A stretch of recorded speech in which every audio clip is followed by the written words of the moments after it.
Bonjour et bienvenue dans cette nouvelle vidéo où aujourd'hui on parle de porosité intestinale ou d'intestin abîmé. Je vais vous partager les causes, les symptômes qui vont vous permettre de voir si vous êtes concerné par ces problématiques de manière assez succincte et surtout on va consacrer la majeure partie de cette vidéo aux remèdes naturels efficaces que j'aime bien utiliser en cas de porosité intestinale, puisqu'il y a beaucoup de personnes que j'accompagne en séance qui en souffrent, voire la majorité quasiment même. Donc je vais vous partager les remèdes principaux que je trouve efficaces, comment les utiliser, où les trouver et aussi lesquels choisir en fonction de votre situation, puisqu'il y a des subtilités entre les différents cas. Je vous partagerai également aussi les contre-indications, les précautions à prendre, les dosages, etc. Donc restez bien jusqu'au bout de la vidéo pour avoir toutes ces informations. Donc bienvenue à vous sur ma chaîne de conseils dédiée à toutes les personnes qui souhaitent retrouver sérénité et vitalité dans leur vie et dans leur ventre de manière naturelle. Je suis Mariette Biernacki, je suis naturopathe, coach et magnétiseuse et j'accompagne les personnes qui souffrent de stress, d'anxiété, de fatigue chronique, de burn-out et aussi toutes les personnes qui ont des troubles digestifs comme des dysbioses, candidoses, SIBO par exemple, et puis des intolérances alimentaires également, pour pouvoir retrouver la paix dans leur vie, dans leur ventre de manière naturelle et remanger aussi un maximum de tout. Si ces sujets vous intéressent, vous pouvez vous abonner à la chaîne pour ne manquer aucune des vidéos de conseils. Et puis vous avez déjà plein de vidéos sur cette chaîne qui tournent autour de ces thématiques. Donc si ça vous intéresse, n'hésitez pas à aller y piocher des informations. Je suis sûre que vous y trouverez de quoi avancer. Dans ma démarche, j'aime aller à la cause profonde des symptômes que nous connaissons de manière à pouvoir mettre en place des solutions adaptées, individualisées pour la personne et lui donner un maximum les clés pour avancer en autonomie sur sa santé tout au long de sa vie. Donc si cette démarche, si cette approche, elle vous intéresse et si la manière dont j'aborde les choses vous intéresse et que vous souhaitez vous aussi vous lancer dans une démarche à la recherche des causes profondes de vos troubles digestifs pour vous en sortir définitivement et de manière durable et solide, vous m'envoyez un mail à contact@mariettebiernacki.com. Vous me décrivez votre situation de manière à ce que je vois si je peux vous aider et si c'est le cas, eh bien, je vous enverrai les informations sur les accompagnements et la démarche que je vous propose. Vous retrouverez de toute façon toutes les infos sur mon site mariettebiernacki.com. Je vous le mets dans la barre d'informations si vous le souhaitez. Sans plus tarder, on aborde maintenant le sujet de la porosité intestinale. Donc déjà, on va poser les bases. Qu'est-ce que c'est la porosité intestinale? C'est un sujet dont on entend beaucoup parler ces dernières années et effectivement, il est au centre de pas mal de problématiques que rencontrent la plupart d'entre nous en fait au quotidien. Donc la porosité intestinale, déjà on va pouvoir l'appeler aussi hyperperméabilité intestinale, intestin poreux, intestin abîmé. Souvent ça va être un peu des synonymes. C'est la même chose en fait, hein. Donc si vous entendez ces différents termes, on parle de la même chose. Donc en fait notre barrière intestinale, déjà qu'est-ce que c'est? Eh bien c'est une couche de cellules qui est très mince, qui tapisse le côlon, l'intestin grêle notamment. Et cette couche elle est vraiment très mince puisqu'il y a une seule épaisseur de cellules. Donc ces cellules, elles sont les unes à côté des autres et ensemble, eh bien, elles forment une barrière entre l'intérieur de notre corps et la lumière du tube digestif, là où passent les aliments avant de venir nous nourrir, on va dire. Et en fait, il y a des micro-trous dans cette barrière intestinale de manière totalement saine et naturelle, hein. Il y a des petits trous entre les différentes cellules, si vous voulez, on appelle ça des jonctions serrées. Donc c'est-à-dire que les cellules, elles sont comme ça, les unes à côté des autres, et puis entre deux, il y a des micro-trous qui vont permettre aux micronutriments, justement, quand on mange, eh bien, de passer à l'intérieur de notre corps pour nous nourrir, vitamines, acides aminés, minéraux, etc. Et puis, ça nous protège également, notamment d'agents toxiques qui pourraient venir avec l'alimentation, par différents biais, en fait, eh bien, ça ne va laisser rentrer à l'intérieur de notre corps que ce qui nous est bénéfique. Mais parfois, il arrive que ces jonctions serrées, elles soient abîmées pour diverses raisons dont je vais vous parler un petit peu ensuite.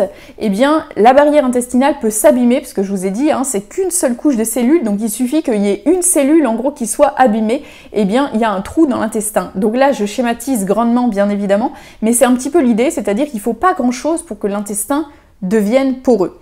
Et donc, à ce moment-là, il y a des molécules beaucoup plus grosses que ce qui devrait normalement, qui peuvent passer à l'intérieur de notre corps Et c'est là qu'on va commencer à parler d'hyperperméabilité intestinale, puisqu'il y a des gros morceaux d'aliments qui vont passer plutôt que des minuscules morceaux, vitamines, acides aminés, etc. Il peut y avoir des gros bouts de protéines, donc par exemple des gros bouts de gluten, de caséine de lait, d'œufs, etc. Et c'est ce qui peut créer des intolérances alimentaires et d'ailleurs tout un tas d'autres types d'inconfort, voire de maladies par la suite. C'est souvent le lit de beaucoup de maladies par la suite.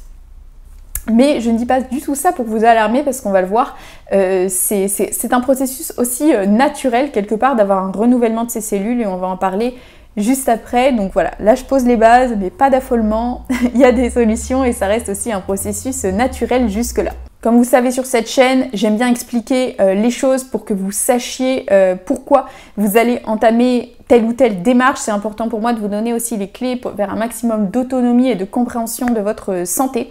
Donc je passe rapidement en revue le sujet des causes de la porosité intestinale. Alors clairement cette vidéo n'est pas dédiée aux causes parce que ça ferait l'objet d'une vidéo à part entière. Si ça vous intéresse, dites-le moi en commentaire et je vous ferai une vidéo qui sera dédiée et bien plus approfondie sur les causes de la porosité. Donc je vais balayer ici les causes les plus fréquentes de la porosité intestinale que je rencontre en séance. Donc souvent ça va être le stress ou le surmenage qui soit ponctuel ou prolongé. Donc on va le voir après, si c'est ponctuel, ça va être beaucoup moins gênant généralement mais, que si c'est chronique. Ça va être aussi une alimentation qui est inadaptée. Et quand je dis inadaptée, attention, je ne parle pas ici d'alimentation saine ou pas saine. Dans mon approche, pour moi, il n'y a pas d'alimentation qui est saine ou pas saine. Il y a une alimentation qui va à une personne ou une alimentation qui ne va pas à une personne.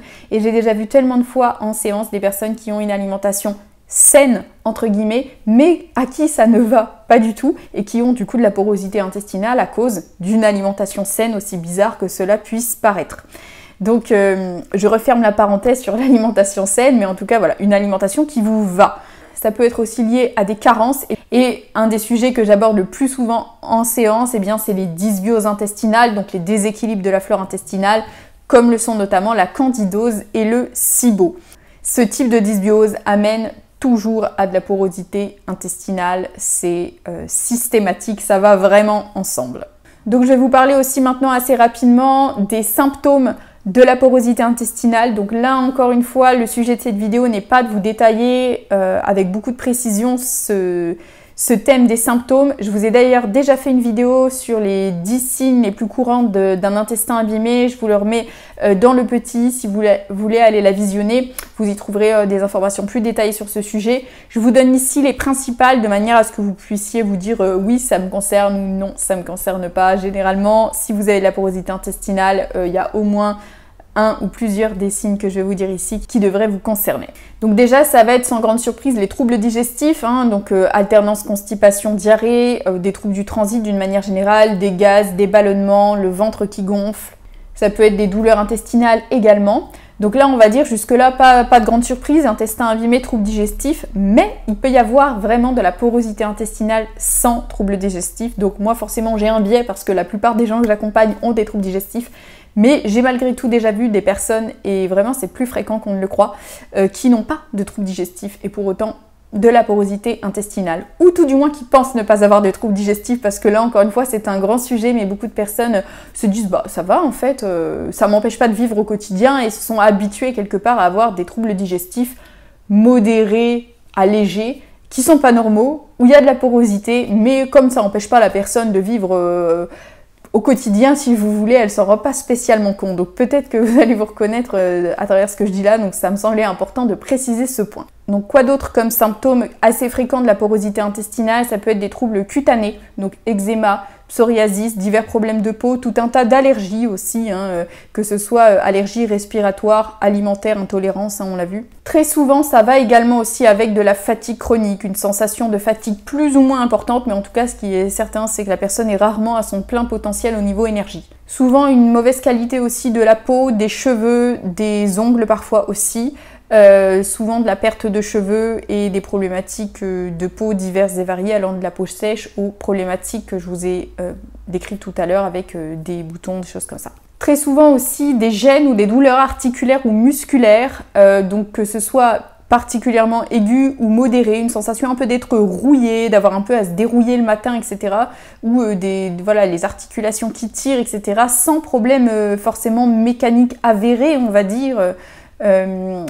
Eh bien ça, c'est souvent signe de porosité intestinale. Et toute une partie aussi des symptômes qui va avoir trait à la sphère plutôt cérébrale, entre guillemets, donc maux de tête, migraine, lourdeur à la tête, beaucoup, parmi ce qu'on me rapporte, brouillard mental, difficulté de concentration, troubles de la mémoire aussi, c'est assez fréquent qu'on me dise, j'oublie des choses, je suis obligée de tout noter parce que sinon j'oublie plein de choses. Ça peut souvent en fait avoir un lien avec la porosité intestinale, tout simplement parce que quand l'intestin est poreux, eh bien il y a pas mal de toxines qui passent dans la circulation générale et qui vont venir gêner tout votre fonctionnement correct, y compris la lucidité cérébrale, on va dire. Donc le tableau que je vous ai brossé là, il peut paraître assez alarmiste entre guillemets, mais la bonne nouvelle, eh bien, c'est que les cellules intestinales se renouvellent extrêmement vite. Donc il y a vraiment un renouvellement en fait permanent des cellules intestinales. Entre 2 et 7 jours généralement, c'est le cycle d'une cellule intestinale. Donc vous voyez, ça peut aller vraiment très vite de réparer de la porosité intestinale, à condition bien sûr qu'il n'y ait pas des carences, parce que pour pouvoir se régénérer, il y a besoin d'avoir un apport dans certains micronutriments essentiels et macronutriments essentiels aussi d'ailleurs. Et puis, que toutes les bonnes conditions soient réunies pour la réparation, mais aussi qu'il n'y ait rien d'autre qui agresse à nouveau. Et c'est souvent là d'ailleurs qu'intervient mon travail, c'est que je vais aider la personne à comprendre qu'est-ce qui peut l'agresser. Donc on a vu tout à l'heure, ça peut être aussi bien l'alimentation que le stress, que voilà, ça peut être divers et varié. Mais en tout cas, ce que je remarque souvent, c'est que les porosités intestinales qui durent pendant des mois, etc., alors que la personne prend les remèdes que je vais vous partager, eh bien c'est souvent qu'il y a des causes qui ne sont pas trouvées et que la porosité se refait au fur et à mesure. Donc ça, c'est quand même un point qui est très important à avoir en tête. Donc si la porosité intestinale, elle est causée par un phénomène aigu, par exemple un stress ponctuel et aigu, ça va rentrer assez vite dans l'ordre. Vous pouvez prendre l'un des remèdes que je veux vous partager ici si c'est adapté à vous et vous devriez voir un mieux rapidement et pas forcément un moins bien derrière. En revanche, si c'est chronique, eh bien c'est que là il faut aller creuser, c'est qu'il y a des choses qui sont pas trouvées. Et les remèdes que je vais vous partager, ils peuvent vous accompagner en fait durant ce processus. Comme je vous ai dit, si ces remèdes ils vous soulagent mais que ça revient quand vous les arrêtez, c'est qu'il y a des causes qui ne sont pas trouvées. Et ça remplace pas un travail à la recherche des causes. Je sais que je l'ai déjà dit, mais je le répète parce que je le vois trop souvent. Je ne comprends pas, j'ai pris tel truc et pourtant, eh ben oui, mais il restait encore des causes, donc c'est vraiment important pour moi de le redire. Donc je vais vous parler ici de 2 remèdes principaux que j'aime beaucoup utiliser en consultation pour la porosité intestinale. Eh bien c'est, ou plutôt contre la porosité intestinale, il s'agit du collagène et de la L-glutamine. Donc ces 2 remèdes, ils sont très connus, vous en avez certainement déjà entendu parler si vous vous intéressez au sujet de l'intestin, de la porosité intestinale. Cependant, il y a beaucoup de subtilités, de différents types, etc. Donc je vais vous partager ici ce que je recommande le plus et surtout quoi choisir en fait en fonction de votre situation. Donc restez bien jusqu'au bout, je vous partage aussi des marques qui sont fiables, en tout cas que moi j'ai l'habitude d'utiliser, avec des résultats pour les personnes que j'accompagne, et puis les dosages et comment les prendre aussi parce que ça a toute son importance, et puis les contre-indications également. Donc je vais commencer par vous parler du collagène. On ne parle pas du collagène en réalité, mais on parle des collagènes. Il en existe plein de types et les plus courants, ce sont les collagènes de type 1, type 2 et type 3. Donc notamment celui que je vous mets à l'écran ici, qui est celui que je recommande souvent en séance, il contient ces 3 types de collagène. C'est un laboratoire avec qui je travaille depuis plusieurs années pour la qualité de leurs produits. Il s'appelle Energetica Natura. Ce que j'aime bien justement dans ce collagène, c'est qu'il regroupe les 3 types de collagène dont je vais parler ici. J'y reviendrai par la suite, hein, si ce collagène-là il vous intéresse, vous pouvez retrouver les informations pour le commander en barre d'infos. Vous avez également un code promo de 10% dont vous pouvez bénéficier si ça vous intéresse de vous le procurer. Donc concrètement, je vous disais type 1, type 2, type 3 pour le collagène. Pourquoi, à mon sens, c'est important d'avoir ces 3 types de collagène dans le produit que vous allez choisir? Tout simplement parce qu'ils ne vont pas cibler les mêmes types de tissus. Et globalement, avoir ces 3 types-là, ça va cibler quand même une action beaucoup plus globale. Le collagène de type 1 notamment, il va jouer un grand rôle dans la santé, la cicatrisation de la peau, des cheveux, des ongles, des articulations aussi. Le collagène de type 2, lui, il est vraiment spécialisé pour les articulations, les cartilages, etc. Lui, ça va vraiment être celui qui est le plus recommandé en fait pour la partie articulaire. notamment en cas d'arthrose, de problèmes articulaires, de douleurs, etc.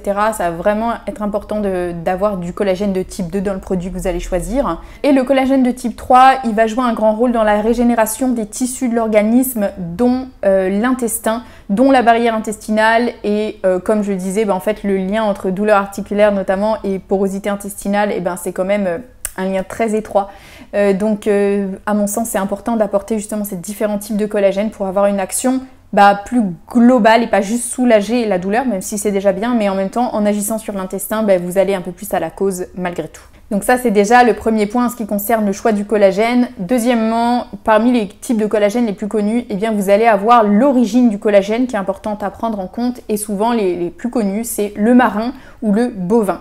Donc le collagène marin issu des produits de la mer et collagène bovin, bien sûr, issu du bœuf. Donc pourquoi moi je recommande plutôt le collagène bovin, celui que je vous ai présenté d'Energetica Natura, c'est un collagène qui est bovin. Alors le collagène marin ou le collagène bovin sont très efficaces tous les deux à partir du moment où ils viennent d'une source où le collagène est bien extrait, où il y a ces 3 différents types de collagène, etc. Ils sont vraiment efficaces tous les deux, il n'y a pas de souci par rapport à ça, en tout cas de ce que j'ai pu expérimenter.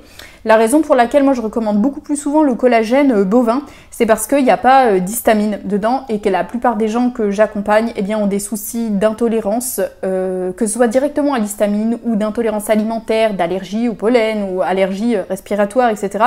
Donc souvent il y a déjà un sujet autour de l'histamine. Je vous ai déjà fait une vidéo d'ailleurs sur l'intolérance à l'histamine, si ça vous intéresse, vous pouvez aussi la retrouver dans le petit i. Et donc en donnant du collagène bovin, je sais que déjà ça n'aggravera pas ce souci-là chez les personnes qui peuvent être concernées ou qui ont un doute. Si vous avez un doute, je vous conseille de vous tourner vers du collagène bovin, comme ça vous êtes sûr qu'il n'y a pas de souci par rapport à l'histamine.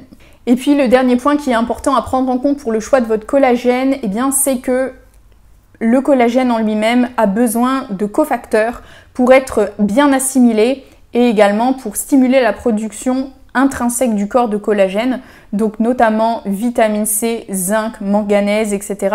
Et le collagène dont je vous ai parlé, là, il contient ces cofacteurs, donc soit vous choisissez un autre type de collagène et vous prenez ces cofacteurs en plus en supplémentation, ce qui est tout à fait possible. Et là, ce que j'aime bien, c'est qu'il y a déjà tout au même endroit, donc ça évite de prendre plein de choses différentes, mais ça reviendra exactement au même si vous souhaitez faire différemment. Le collagène dont je vous ai parlé ici, donc d'Energetica Natura, ce que j'aime bien aussi, c'est qu'il est en gros conditionnement. Donc en termes de durée de la cure, généralement, ça va d'1 mois et demi à 3 mois. Pourquoi? Parce qu'il faut quand même un certain temps. Généralement, la plupart des personnes ont quand même des petites carences. Donc je vous disais tout à l'heure, les cellules intestinales se régénèrent très vite. Oui, mais beaucoup de gens ont des carences sur les apports justement qui permettent la régénération. Donc pour pouvoir combler ces carences et en fonction aussi de la gravité des dommages entre guillemets sur votre barrière intestinale, il faudra quand même un certain temps de régénération. Donc de ce que j'ai pu observer, entre 1 mois et demi à 3 mois de cure, c'est pas mal.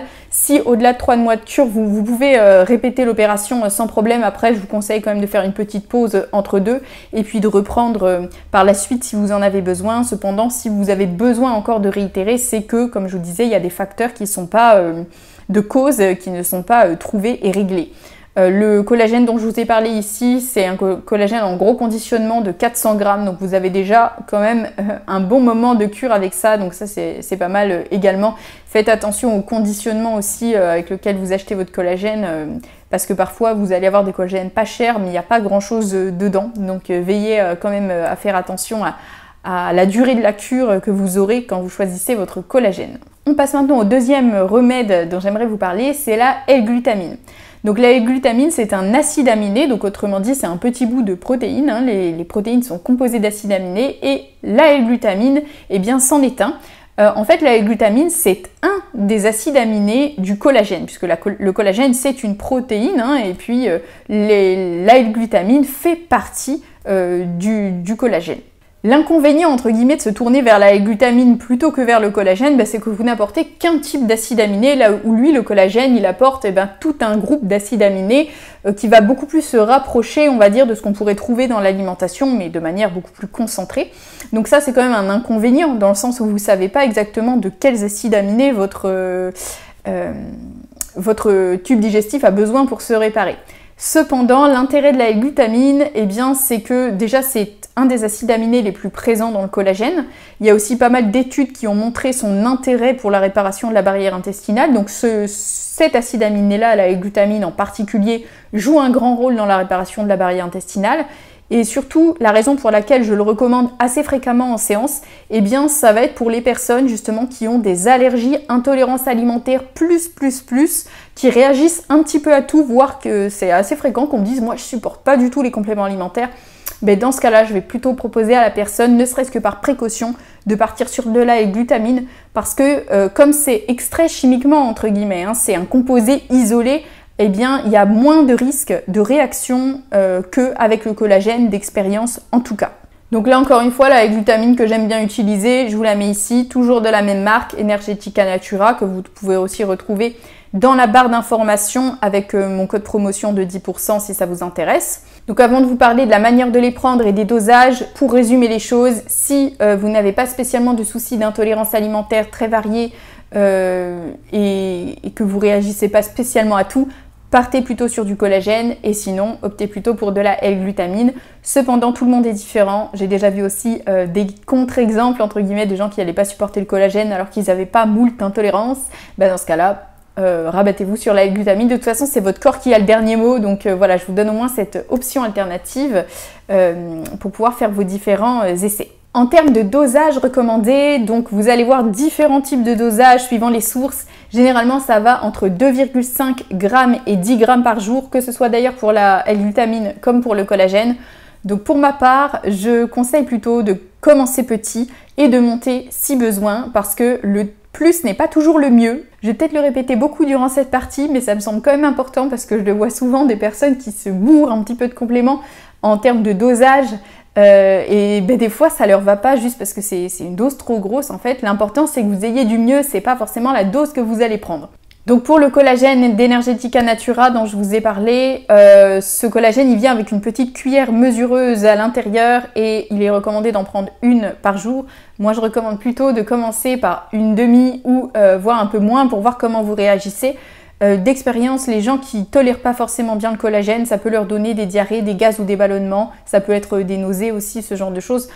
C'est assez rare les nausées, mais en tout cas des gaz, des ballonnements, etc. Je l'ai vu assez souvent, notamment pour les gens qui prennent trop de doses. Donc c'est pour ça que je vous dis prenez petit et puis si ça se passe bien, vous pouvez monter ensuite par jusqu'à ce que votre corps vous dise c'est bon, stop, et puis dépassez pas la dose indiquée par le paquet.